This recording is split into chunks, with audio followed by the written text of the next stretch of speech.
Amsterdam and Rotterdam from the late 1560s onwards.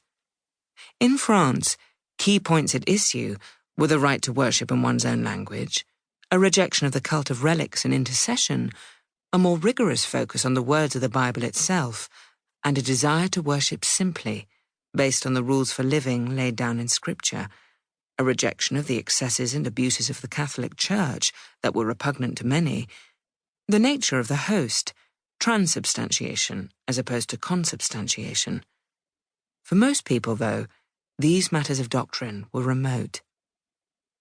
There are many excellent histories of the Huguenots, and the influence of this small community is extraordinary, a diaspora that took them, as skilled refugees, to Holland, to Germany, to England, to Canada, and to South Africa. The Burning Chambers is a series of novels set against the backdrop of 300 years of history, from 16th-century France to 19th-century Southern Africa. The characters and their families, unless otherwise specified, are imagined, though inspired by the sort of people who might have lived. Ordinary women and men struggling to live, love, and survive against a backdrop of religious war and displacement. Some things do not change. Prologue. Franschhoek, 28th of February, 1862. The woman stands alone beneath a sharp blue sky. Evergreen cypress and rough grasses bound the graveyard. The grey headstones are bleached the colour of bone by the fierce Cape sun. Hier rust. Here lies. She is tall, with the distinctive eyes of the women of her family going back generations, though she does not know it. She bends forward to read the names and dates on the tombstone, obscured by lichen or moss.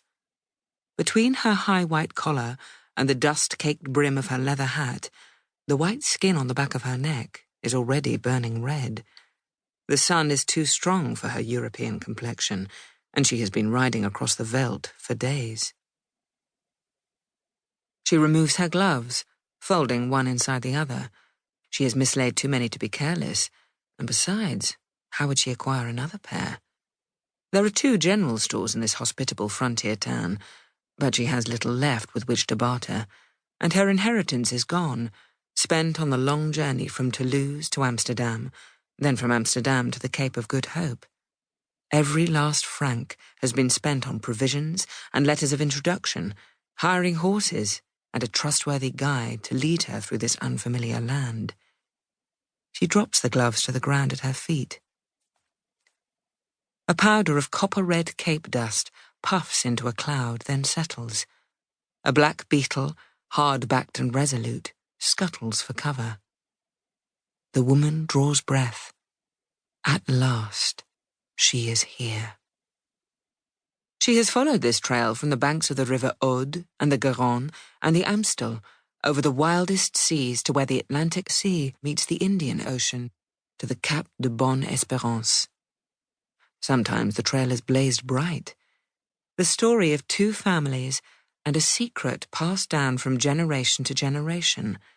Her mother and grandmother, then further back to her great-grandmother, and her mother before that. Their names have been lost, taken up in those of their husbands and brothers and lovers, but their spirits live in her. She knows it. Finally, her quest ends here, in Franschhoek. C.G. Here lies. The woman removes her leather riding hat and fans herself, the wide brim shifting the blistering air. There is no respite. It is as hot as an oven, and her flaxen hair is dark with sweat. She cares little for her appearance.